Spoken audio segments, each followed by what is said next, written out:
Hello, everybody. Hi, I'm Elder Shorron Vinson, and I welcome you today to It's My Lifestyle. I'm new to the YouTube family, and I hope that you come along and be a part of this journey with me. We've got a lot to share. I want to share it with you. I don't want you to miss out on the good things that God is going to do. I anticipate great things. Today, I want to share with you this powerful tool that we have. Just the notion of this powerful tool that we have called our memory. Our memories are so powerful and we use them for everything. Sometimes we're so on, we have to turn ourselves off because there's so much to do and we've got so many things. We're using our phones and our iPads and everything just to keep up with all of our demands of our day.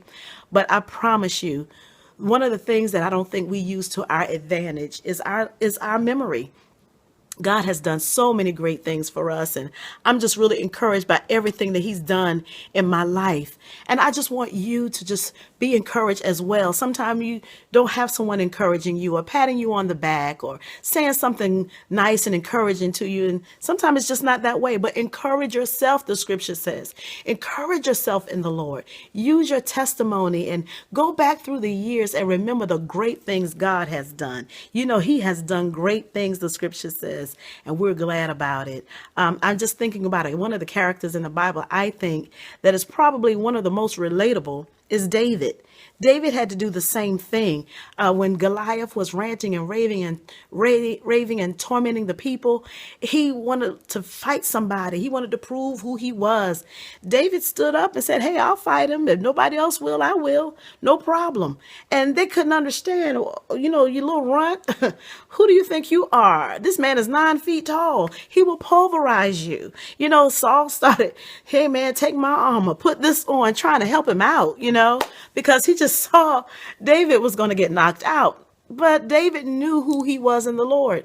He knew who God was to him and what God had done in his life. And he had to inform them, "Listen, one day I was keeping my father's sheep, and there came along a lion and a bear and took one of the little lambs in his mouth. And I took him by the bare hands and tore both the lion and the bear. And I tore him and killed him with my bare hands through the power of God. And if God did that for me then, He'll do this for me now." And he had to tell them who God was. See, there are things that God has done for you nobody else knows but you. And that's the power. You use that to your advantage. And when that enemy is trying to discourage you or belittle you or make you feel less than and you can't make it or what have you, you pull out your testimony and say, "God, I remember how He healed me, how He raised me up, or how He gave me some fight. He gave me strength." There are things that the enemy just does not want to hear. When you start going back through your testimony, hey, well then if he doesn't like it, that's more reason for you to quote your testimony. Just 1967 or however long wherever you gotta go back in your memory, 1995. There are key times in our walk with the Lord that those times shaped us. Those times built us up and gave us strength and gave us knowledge of who we really serve. We serve the true and living God. And there is absolutely nothing He won't do for you.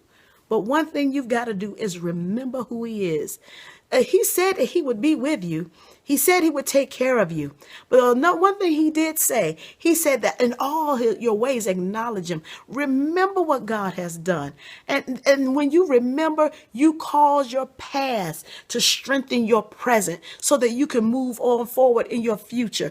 You recall those things in your past and remember the God that brought you through. Remember the God that healed you. You might find yourself in tears. You might find yourself in a praise.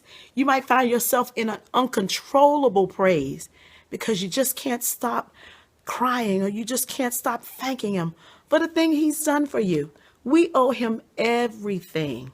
And I don't want you to get distracted or derailed by what's going on in this present world, what's going on right now. Everybody's in an uproar. We understand why. But God is yet on the throne. And whatever he did for you then, he's able to do that right now.